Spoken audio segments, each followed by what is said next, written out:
معلم اخلاق ہے اس لیے احترام ہے، کوئی نبی کریم کی احادیث کا حافظ ہے اور وہ بیان کرتا ہے اس لیے اس کا احترام ہے. یعنی تمہارا جو بھی احترام ہے اس احترام کا محور و مرکز تمہاری ذات ہے یا نبی کا دین ہے. سب اعتراف کرتے ہیں، کہتے ہیں یا ابن رسول اللہ، ہمیں جو کچھ عزت اور تکریم ملی ہے یہ آپ کے جد کی وجہ سے ملی ہے، آپ کے جد کے دین کی وجہ سے ملی ہے. جب یہ اعتراف لے لیتے ہیں اس کے بعد اصل مسئلہ اٹھاتے ہیں، پوچھتے ہیں کہ پھر یہ بتاؤ کہ تمہارے ہاں اگر تمہارے باپ دادا تمہارے قبیلے کی کوئی ایک روایت کہیں پر ترک ہو جائے، اس کی کوئی توہین ہو جائے تو تم سب اٹھ کھڑے ہوتے ہو کہ ہمارے باپ دادا کی روایت کو انہوں نے پامال کر دیا ہے. جس نبی کے دین کی وجہ سے تمہیں یہ ساری زندگی ملی ہوئی ہے، یہ ساری تکریم ملی ہوئی ہے، یہ سارا احترام ملا ہوا ہے، اس نبی کے دین کی دھجیاں اڑائی جا رہی ہیں اور تمہاری صحت پر کوئی اثر نہیں پڑ رہا اور خاموش تماشائی ہو کہ جیسا ہو بس مجھے میرے پیٹ کی خوراک ملے. تم لوگ کیسے نبی کی امتی ہو؟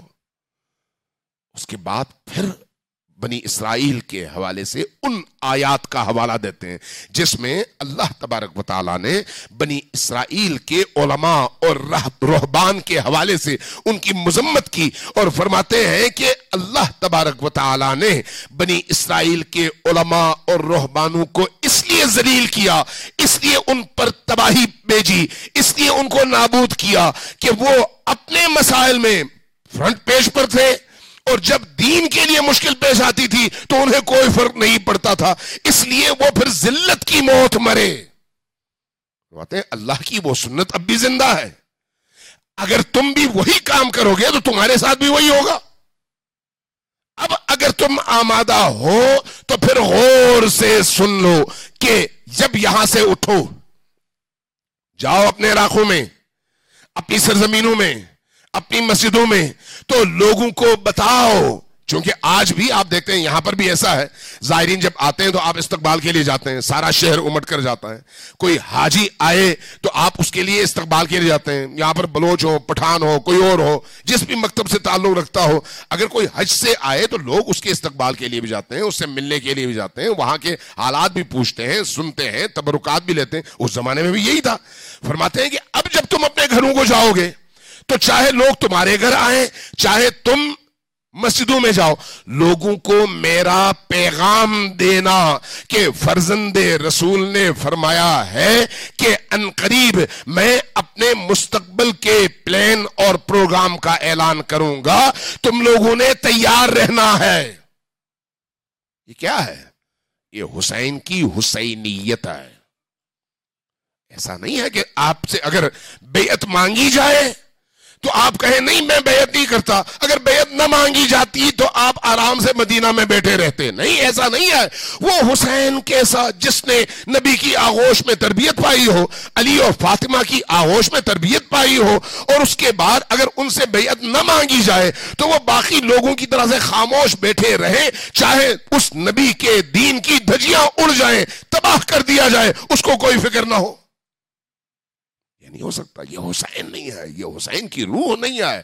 حسین کی روح کچھ اور ہے، وہ اس تعلیم کے ساتھ جڑی ہوئی ہے جو انبیاء لے کر آئے ہیں. اور حسین چونکہ 1,24,000 انبیاء کے یکجا وارث ہستی کا نام ہے، اس لیے ان کی تمام تر آرزویں، ان کی تمام تر امنگیں، ان کی تمام تر خواہشیں اور ان کے تمام تر پیغامات کے یکجا وارث کا نام حسین ابن علی ہے.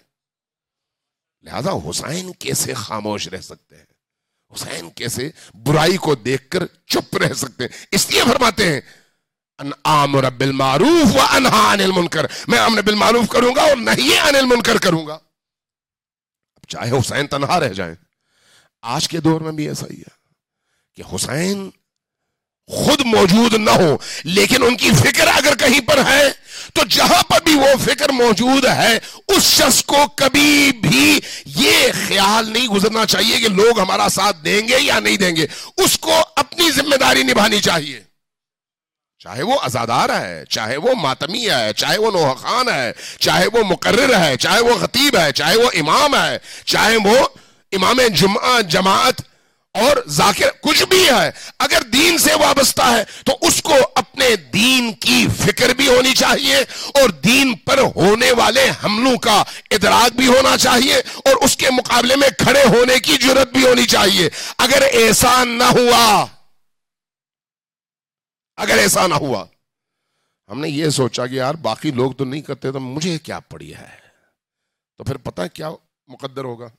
نبی کریم کی وہ حدیث یاد ہے جو میں نے عرض کی تھی، یسلطن اللہ علیکم شرارکم فیدعو خیارکم فلا یستجاب لہم، یاد ہے نا، ذہن میں ہے؟ اب اس کی مصداق دیکھ لیں، اس کی مصداق کیسے بدترین لوگ مسلط ہو جاتے ہیں۔ امام حسین علیہ السلام نکلتے ہیں مدینہ سے، جب آپ مدینہ سے نکلتے ہیں تو ہر بندہ آتا ہے، یا حسین آپ نہ نکلیں، کیوں نہ نکلیں؟ اس لیے کہ آپ نکلیں گے تو پھر آپ دربدر ہو جائیں گے، آپ پر سختیاں ہوں گی، آپ کو مار دیا جائے گا، آپ کا ساتھ لوگ نہیں دیں گے۔ آپ جب نکلیں گے پھر ان بچوں کو لے کر نہ نکلیں، کیوں؟ آپ کے بچے تباہ و برباد ہو جائیں گے، آپ کے بچے یتیم ہو جائیں گے، آپ کی خواتین ہیں، ان خواتین کا کیا ہوگا عالم غربت میں، اس لیے نہ نکلیں۔ تو کیا کروں؟ مدینہ میں بیٹھے رہیں ہماری طرح سے، کیوں؟ اس لیے کہ مدینہ میں رہیں گے تو آپ محفوظ ہیں، باہر جائیں گے تو آپ کو مشکلات ہوں گی، کہیں پر بھی چلے جائیں، لیکن مدینہ میں رہیں گے تو آپ محفوظ ہیں۔ امام حسین علیہ السلام کی نگاہ بابصیرت نگاہ ہے، بابصیرت نگاہ، وہ ان دیواروں کے پیچھے کو دیکھ رہے ہیں، لیکن جو لوگ روکتے ہیں وہ نہیں دیکھ رہے، وہ صرف ظاہر دیکھ رہے ہیں۔ امام حسین کو وہ روکتے ہیں، یہاں پر مدینہ میں آپ محفوظ ہیں، نہ جائیں۔ امام حسین کہتے ہیں نہیں، تمہیں نہیں معلوم، یہ اللہ کی تقدیر ہے، میں نے جانا ہے اور پھر یہ سارا ہونا ہے، پھر تم نے دیکھنا ہے کہ کیا ہوتا ہے۔ حسین ابن علی نکلتے ہیں، 61 ہجری کو یہ واقعہ پیش آتا ہے، عاشور کے دن۔ یہ کوئی چھوٹا واقعہ تو نہیں ہے نا کربلا کا، یعنی تاریخ انسانیت کا عظیم ترین واقعہ ہے کہ آل رسول کے ساتھ ایسا ظلم ہو۔ اس ظلم پر راضی کون ہوئے؟ وہی لوگ جو کلمہ گو تھے۔ لوگوں نے کلمہ پڑھا لیکن بولے نہیں، لوگوں نے کلمہ پڑھا لیکن احتجاج نہیں کیا، لوگوں نے کلمہ پڑھا، نمازیں پڑھی، روزے رکھے، حج کیے، زکوٰۃ دیا، باقی سارے اعمال کیے، لیکن معاشرے میں ہونے والے اس کرپشن، بے راہ روی، ظلم اور عدوان کے حوالے سے لب نہیں کھولا، بلکہ جس نے لب کھولنا چاہا اس کے منہ پر ہاتھ رکھ کے اس کو بھی چپ کرانے کی کوشش کی۔ نتیجہ کیا ہے؟ 61 ہجری کربلا کا واقعہ، 62 ہجری کو وہی مدینہ جو کہ صحابہ کرام کا مرکز ہے، اہل البیت کا مرکز ہے، نبی کریم کے جتنے بھی صحابی ہیں اسی شہر میں ہیں، نبی کریم کی قبر اطہر بھی اسی مدینہ میں ہے۔ یزید اپنے فوجیوں کو مدینہ کو فتح کرنے کا حکم دیتا ہے، فوجی مدینے میں داخل ہوتے ہیں، یزید کی طرف سے اجازت ملتی ہے کہ مدینہ کی عورتیں تم پر حلال ہیں۔ یہ سارے مورخین نے لکھا ہے، شیعہ مورخ کوئی نہیں ہے ان میں، سارے اہل سنت مورخ ہیں، سب نے لکھا ہے۔ 3 عظیم ترین جرائم، عظیم ترین، آدمی کی رونگٹیں کھڑی ہو جاتی ہیں، آدمی چیخ اٹھتا ہے کہ اتنا بڑا ظلم کیا ہوا؟ پہلا ظلم یہ ہوتا ہے کہ یزید کے فوجی مدینہ میں داخل ہوتے ہیں اور نبی کریم کے اس حرم کو اپنے ان گھوڑوں کا استبل بنا دیتے ہیں۔ کون؟ کلمہ گو مسلمان۔ مدینہ میں متبرک ترین اور مقدس ترین یہ مقام ان کے گھوڑوں کا استبل بن جاتا ہے، اور 3 دن تک مدینہ میں اس حرم میں نہ اذان ہوتی ہے نہ نماز ہوتی ہے۔ دوسرا کارنامہ، 10,000 صحابہ کرام، تابعین اور تبع تابعین، چونکہ ایک مدت گزر گئی ہے، کچھ بوڑھے ہو چکے ہیں، کچھ جوان ہیں، کچھ نوجوان، 10,000 قاریان قرآن، حافظان قرآن ان یزیدی لشکر کے سپاہیوں کے ہاتھوں قتل ہوتے ہیں اور مدینہ کی گلیاں خون سے رنگین ہو جاتی ہیں۔ کربلا میں کتنے شہید ہوئے تھے؟ کتنے؟ 72 اور یہاں پر کتنے ہوئے ہیں؟ 10,000. لیکن اس خون کا پیغام بھی دیکھو اور اس خون کا پیغام بھی دیکھو. فرق کیا ہے؟ فرق بصیرت کا ہے. جب ایک با بصیرت شخص امر بالمعروف اور نہی عن المنکر کی نیت سے اٹھتا ہے، حق کو حق اور باطل کو باطل کہتا ہے، سر کٹاتا بھی ہے، تو اس کے اس خون کا پیغام عالم انسانیت کو جگہ دیتی ہے.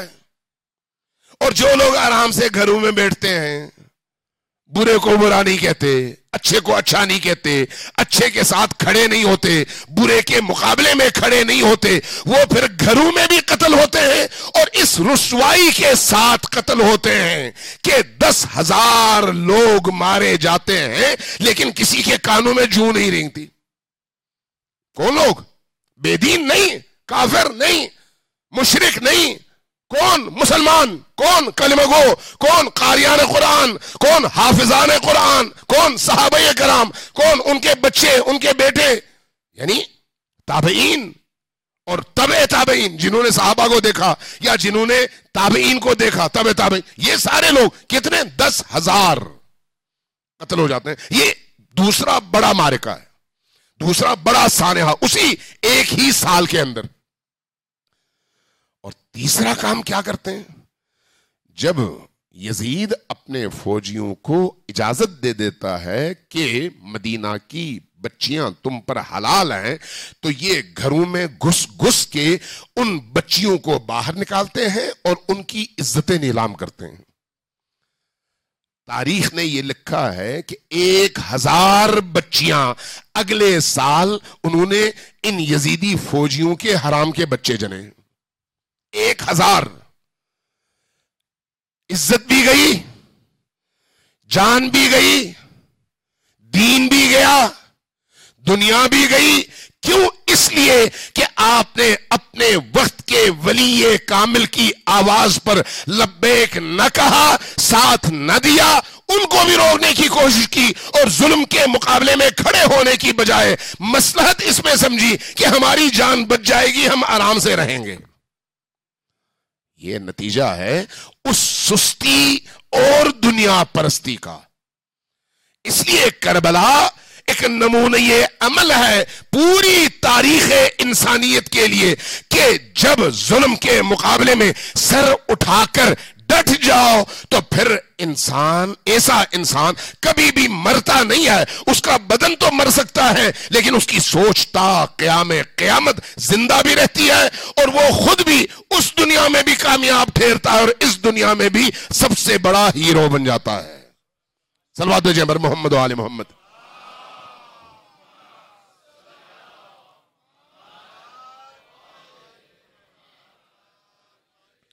ایک دفعہ پھر ذرا اونچی آواز سے صلوات بھیجیں بر محمد و آل محمد.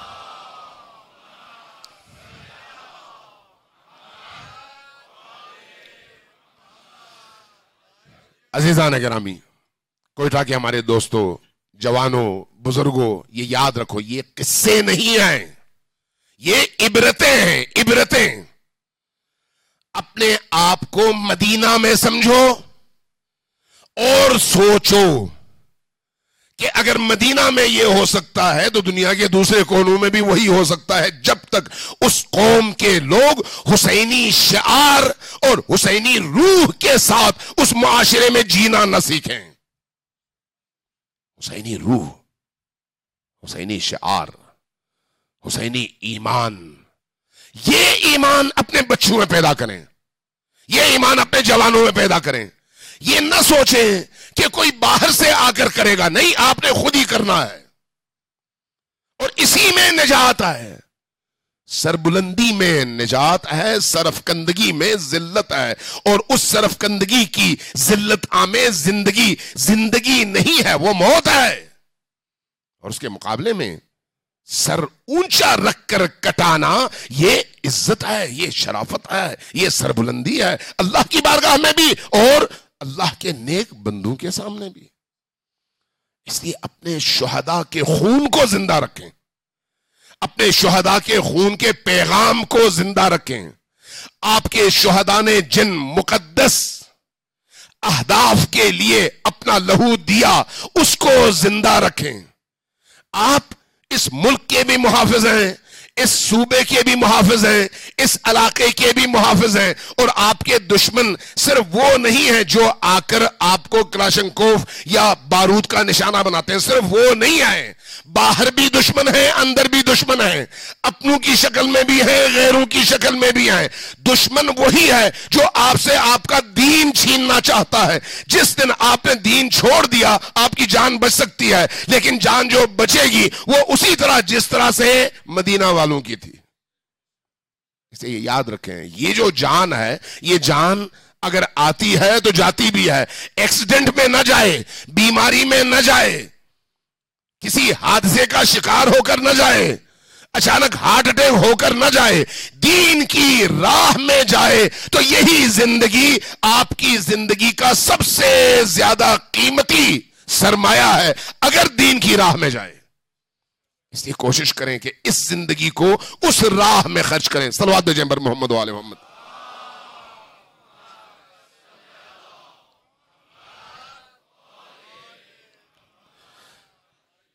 سید الشہداء کی اپنی زندگی بھی اور ان کی اولادوں نے بھی جو کام کیا ہے وہ بڑا عجیب ہے, بڑا عجیب ہے, بڑا ہی عجیب ہے. سید الشہداء کے سائے میں جو جاتا ہے اس کی زندگی بدل جاتی ہے, اس کی سوچ بدل جاتی ہے, اس کی فکر بدل جاتی ہے. لیکن جو سید الشہداء سے دور ہو جاتا ہے وہ دور ہونے کی وجہ سے, یعنی روح کی دوری ہے, یہ فکر کی دوری ہے, سوچ کی دوری ہے. بدن ہو سکتا ہے جڑا ہوا ہو, یہ ہو سکتا ہے کہ سید الشہداء کے اپنے فیملی میں سے ہو لیکن ان کا نہ ہو. حضرت نوح کا اپنا بیٹا نوح کا نہیں ہے, انہ لیس من اہلک, وہ تیرا بیٹا ہے ہی نہیں. بیٹا تو تھا, نطفے اور نسل کے اعتبار سے بیٹا تھا, فکر کے اعتبار سے غیر تھا. یہی کیفیت جب انبیاء میں ہو سکتی ہے تو اولیاء میں بھی ہو سکتی ہے. اس لیے یہ یاد رکھیں, وہ آپ کا ہے جو فکر میں آپ کا ہے, وہ آپ کا ہے جو روح اور ایمان میں آپ کا ہے. جو روح اور ایمان کے لحاظ سے حسین کا نہیں ہے وہ آپ کا بھی نہیں ہے. یہ یاد رکھیں, یہ یاد رکھیں, یہ معیار ہے اہل کربلا کا. اس لیے کربلا سے لوگ ڈرتے ہیں, اس لیے کربلا کا ذکر مٹانے کی کوشش کرتے ہیں, اس لیے کربلا سے منسوب ہر چیز کا رستہ روکنے کی کوشش کرتے ہیں. اس لیے کہ کربلا شعور لے کر آتی ہے, ایمان میں اضافہ کرتی ہے, شجاعت دیتی ہے, آگہی دیتی ہے, علم دیتی ہے, اور انسان کو باشعور اور باکردار انسان بناتی ہے. اس لیے کربلا سے خوف آتا ہے دوسروں کو, اس لیے کربلا کو مٹانے کی وہ کوشش کرتے ہیں. لیکن یہی کربلا بعض اوقات قریب لوگوں کو دور کر دیتی ہے, دور کے لوگوں کو قریب کر دیتی ہے. امام حسین علیہ السلام نے سفر کیا, کربلا تک پہنچے, آپ کے ساتھ بہت سارے لوگ تھے. آہستہ آہستہ آہستہ آہستہ چھٹتے چلے گئے, چھٹتے چلے گئے, چھٹتے چلے گئے. آخر میں وہی رہ گئے جنہوں نے جام شہادت نوش کی. اس تفصیل میں نہیں جا سکتا چونکہ ٹائم نہیں ہے. لیکن یہ دیکھیں, امام حسین علیہ السلام جب آ رہے تھے عراق کی طرف تو مختلف جگہوں میں شام ہوتی تو آپ پڑاؤ ڈالتے. ایک جگہ پڑاؤ ڈالا, عصر کا وقت تھا, شام کا وقت, ابھی شام ہونے والا تھا. پڑاؤ ڈالتے اور صبح سویرے دوبارہ وہاں سے کوچ کرتے اور آگے نکل پڑتے. پڑاؤ ڈالا, خیمے لگ گئے. آپ نے دور دیکھا ہے خیمہ ہے, اٹھ کر آہستہ آہستہ خود چلتے ہوئے اس خیمے کی طرف گئے.